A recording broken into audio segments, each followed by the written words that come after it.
Duty. Hey guys, if you're new to my YouTube channel, then my name is The Unknown, and I upload daily Call of Duty news, how-to videos, tips and tricks, as well as Modern Warfare best class setups and Modern Warfare gameplay commentaries. If you enjoy watching Call of Duty content, then this YouTube channel is the place for you, so make sure to hit that subscribe button and turn the bell notifications on so you never miss a future upload from myself, and to also join the Ghost Army on this YouTube channel. Okay guys, let's not waste any more time and let's just dive straight into today's YouTube commentary. So I'm just going to talk to you guys, as I don't do enough videos of just doing simple commentaries. I tend to do a video surrounding some sort of topic. Right guys, let's just start off by talking about the map Hardhat. Now, I did enjoy playing on this map when it first came out. Well, it's only been out for a few days now, but it is an enjoyable map to play on. I do enjoy playing it, but I do find it kind of a hard map to get used to, or to get used to the rotations and the spawns, the enemy spawns. So it is taking me some time to get good at this map, but the gameplay that I'm showing you now, that you guys are watching right now, I did kind of fairly decent in, and this gameplay was one of my first gameplays on this new map that came to Modern Warfare the other day. But yeah, there's nothing bad, in my opinion, about the map Hardhat. It's a classic Call of Duty map. It's fairly small to medium-sized map, but it doesn't feel like one of my strongest maps in Call of Duty, as it does take a lot of effort from me to get a good gameplay in on the map Hardhat. But I think over time, guys, the more I play it, and the more I get used to the enemy spawns and stuff like that, and I get used to my surroundings in the map, I think I'll just gradually get better at it. But I'll keep playing it because I do enjoy playing on the map Hardhat, and I just wanted to bring a gameplay of this new map, just seeing as it is something new to watch, and you don't get bored of watching the same type of gameplays on the same map all the time. I actually want to talk about as well, guys, the new update that came to Modern Warfare, May the 19th. That's when the patch 1.21 came out to download for Modern Warfare, and that's when the patch went live. But basically, we want to talk about what's new in the game and what's basically changed in Modern Warfare now. So the new thing we had was the new Isle 9 map in Gunfight, and it's actually a cool little mosh pit that I do enjoy playing on that map, Isle 9. It's a very good map in my opinion. I like small maps in Modern Warfare. I find it more fun to play. I'm not a big fan of the original maps that came out first of all in Modern Warfare, those big large maps. I'm not a fan of it at all. That's why you see me playing a lot of Shipment on this on my YouTube channel, or you see me playing like Hardhat, those classic small maps I like to stick to, and I just find it more enjoyable overall. But we did have the Isle 9 new Gunfight map.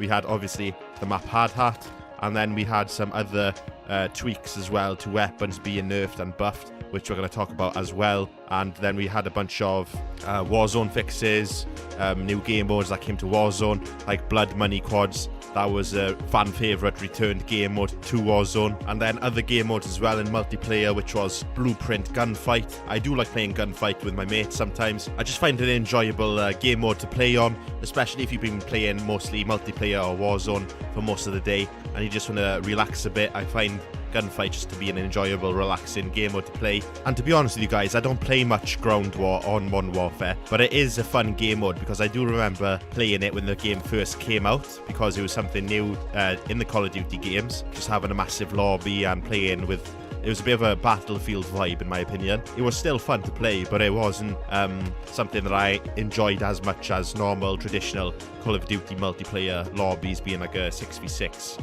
or something like that, do you know what I mean? And I do need to try out the game mode Reinfected Ground War, because I did enjoy Ground War now and again, but I did like the infected game modes as well in Modern Warfare. That was a very fun game mode just to play while you don't feel like trying too hard in the game or something like that. But yeah, it seems interesting, this game mode, so I will have to give it a go. I don't know if I'll make a YouTube video on it. I might just play it in my spare time and just, you know, play it casually on my own or with my mates. And then moving on to the Warzone updates, guys, I don't really pay much attention to the Warzone updates. I do enjoy playing Warzone, but I don't play it as much as I do play multiplayer, because I just enjoy multiplayer more. But Warzone's still good fun to play with your mates and stuff like that, because I'm not used to playing battle royale type of games. I'm more used to just playing multiplayer, and that's my reasoning behind why I like multiplayer more than Warzone. But don't get me wrong, guys, Warzone is far better than Fortnite, because I couldn't stand the game Fortnite. But I'm not going to ramble on about that game, because this channel is only about Call of Duty, and to be honest, I only play the game Call of Duty now anyway. But what has changed in Warzone after the new patch 1.21 is armor boxes available via loot on the ground like normal, and you can also buy them at buy stations. And when you buy them at buy stations, it will resupply the entire team's armor. What else they've added is added most wanted contracts back in addition to the other 3 contracts. And then they also brought in a bit of loot updates covering all the guns and the weapons. But the one that stands out mostly to me is the new SKS. I think it's a sniper. I'm not too sure. I've tried it once so far in multiplayer on the map Hardhat actually. I think it's a sniper, I'm not too sure, but it's a new weapon that came to the game in the new patch, and it seems decent, it seems alright. I'm just not used to using snipers as weapons. I tend to use more assault rifles, submachine guns, so I'm not entirely used to sniping in the game.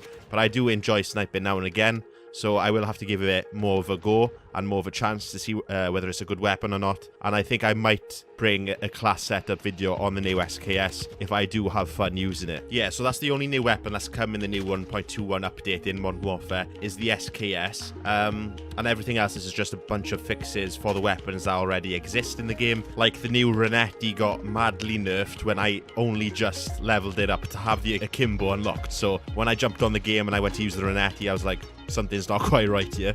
And then I checked the patch notes and I realized that they did in fact nerf the Renetti, and you can tell there's such a big difference now after the Renetti being nerfed. And if you want to find out more about the Renetti nerf and what exactly has been nerfed, then I've made a video on my YouTube channel already going more in depth about the Renetti being nerfed and how it's not exactly as strong as it used to be before the new update was released on Modern Warfare. As far as the other changes that came to the other weapons in Modern Warfare, being the FAL, this actually got a little bit of a buff, as well as the SCAR, and I think these 2 guns are the only ones that really got, like, you know, a little bit buffed with the reduced time that it takes to aim down your sights on the weapon. So that's kind of cool. I'll have to give the FAL a go actually. I haven't really used that gun that much at all in Modern Warfare. There's so many weapons I haven't experimented with in Modern Warfare just yet, because whenever I find a strong weapon, like the M4 for example, because I tend to use that a lot, and I use that in this gameplay as well, so I tend to stick to the same weapons, which is kind of a good thing and it's kind of a bad thing as well, because as soon as you level up that weapon all the way, then you should technically move on to another weapon so you can level that up and get more XP that way as well. But I tend to like to stick to the same weapons as I try to just get as many kills as I can. And when you're playing with your most comfortable weapon in the game, you just tend to feel better running around the map, and therefore getting more kills that way as well. So that's the only reason why I don't change weapons all the time, but sometimes I do change it up a bit, and sometimes I even do better with a new weapon because it feels different and it's a new weapon that you're using, therefore you may play differently with it and just surprise yourself that way, and then that may become your new favorite weapon. But that's just how I am in Call of Duty. I just tend to stick to the same weapons, but it is a bad habit and I'm going to try to start using more weapons as well. But if you guys tend to play in the competitive scene of Call of Duty, then sticking to the same weapons all the time is a good thing, because you get to know the weapon better and you get to know your strengths and your weaknesses with that weapon. So it's good for different reasons and it's bad for other reasons as well. When it comes to just normal public matches, you should be using a variety of weapons just to find new guns that you may enjoy using. Other weapons that also got buffed, guys, is the VLK Rogue. Increased rate of fire, increased close damage range for 12 gauge, and also increased damage range to 6 inches with a revolt barrel. And also another weapon that got buffed is the Holger 26. Increased move speed, improved ADS time, slight recoil reduction, and then the attachments FTAC 8.98, Spitfire barrel, improved ADS time, faster movement, reduced hip spread. And last but not least, guys, the XRK attachments got buffed, and the first one being the ultralight barrel, improved ADS time, the 30-round magazine, reduced sprint out time, improved ADS time, faster movement, improved hip spread profile. And then if you don't use the stock on the XRK, you get increased sprint out time, faster movement, reduced hip spread, improved ADS time once again, and then the stippled grip will improve your ADS time as well. So I actually need to use the XRK in my opinion. I need to give this gun a go. I've seen a lot of people using this gun since the update has come out, so there may be a reason behind that. Of course, the attachments have been buffed, so I may give this weapon a go, and I might bring out an attachment weapon class for that as well. Let me know in the comments down below if you did enjoy this commentary video with this style of video, as well as what type of weapons you'd like me to cover and make best classes on. So if you want to see a specific weapon and know the best attachments to use, drop in the comment section down below and I'll look into it for you guys, and I'll make sure to bring a video out on that weapon for you guys. If you guys enjoyed today's YouTube video, make sure to hit that like button and also leave a comment down below leaving your thoughts and opinion on this commentary video and whether you like this style of YouTube video that I've made today, so I can get feedback on it and to know whether I should make more of these style videos in the future. I'm also doing a giveaway as soon as this YouTube channel hits 100 subscribers, so I'm only 25 subscribers off from hitting 100, so make sure to hit that subscribe button down below and turn the bell notifications on as well to join the Ghost Army on this YouTube channel. So that's it for today's YouTube video. It's been the Unknown, and I'll see all you ghosts in my next YouTube video. Ta-da.